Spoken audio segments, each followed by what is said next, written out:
చేకూరి వెంకటరెడ్డి, ఊరు రామ్లబండ. మా మా నాయన మాకు అక్క ఇద్దరు అన్నదమ్ములు. మాకు 24 ఎకరాలు ఉండే, చెరు 12 వచ్చింది. దాంట్లో 8 ఎకరాలు 7 ఎకరాలు అమ్ముకున్నా. నాకు 7 ఎకరాల భూమి అమ్ముకున్నా. ఇప్పుడు 5 ఎకరాలు ఉండాలి. అయితే అందులో ఇప్పుడు నాకు ప్రస్తుతానికి 2 ఉంది. ఆ 3 ఎకరాలు నాతోని కోర్టులో సంతకం పెట్టించుకొని ఇంతవరకు ఇస్తలేరు. ఇప్పుడు 10 ఏళ్ళు అవుతుంది. ఇవ్వమంటే ఇంకా ఇవ్వకపోగా మళ్ళీ ఇంకా వేరే 10 గుంటలు వస్తుందని దాని మీద కేసు వేసారు. మళ్ళీ వెనక చేరి 2019లో అదేమో 11 వేసారు. ఇట్లా చేసుకుంటారు. నన్ను ఇది చేసి అందరూ ఏకమై నన్ను ఇది ఒక్కరిని చేసి చేస్తారు. నాకు ఇవ్వమంటే ఇవ్వకపోగా మళ్ళీ నా మీదనే కేసు వేస్తారు. ఇక కేసు ఇంకా నడుస్తూనే ఉన్నాయి.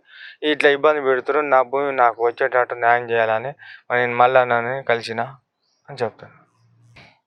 అయితే ఈ 3 ఎకరాల భూమి కంచెనపల్లి శివారు ఉంది. కంచెనపల్లి శివారులో 62, 67 సర్వే నెంబర్లో మొత్తం 6 ఎకరాలు ఉండే.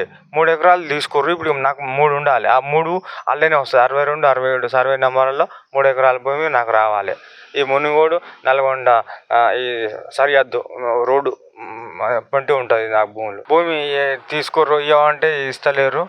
మళ్ళీ ఇప్పుడు అది ఇవ్వమంటే నేను ఎక్కడికి పోయినా నాకు న్యాయం జరగట్లేదు. కోర్టుకు పోయినా ఆఫీసులో పోయినా నన్ను ఎవరు పట్టించుకోలేరు. వీళ్ళు వాళ్ళని మేనేజ్ చేస్తారు. ఏది చేసినా ఊళ్ళో కూడా ఎవరన్నా చెప్తే ఇవాళ వచ్చిన రేపు వస్తలేరు. వాళ్ళని ఎందుకు, ఆయనకి ఎందుకు, ఈ భూమి ఎందుకు అని ఇట్లా నన్ను ఇది చేస్తారు. నన్ను ఒంటిగా అని చేసి కాబట్టి న్యాయం చేయాలని నేను మల్లన్నని కలిసిన.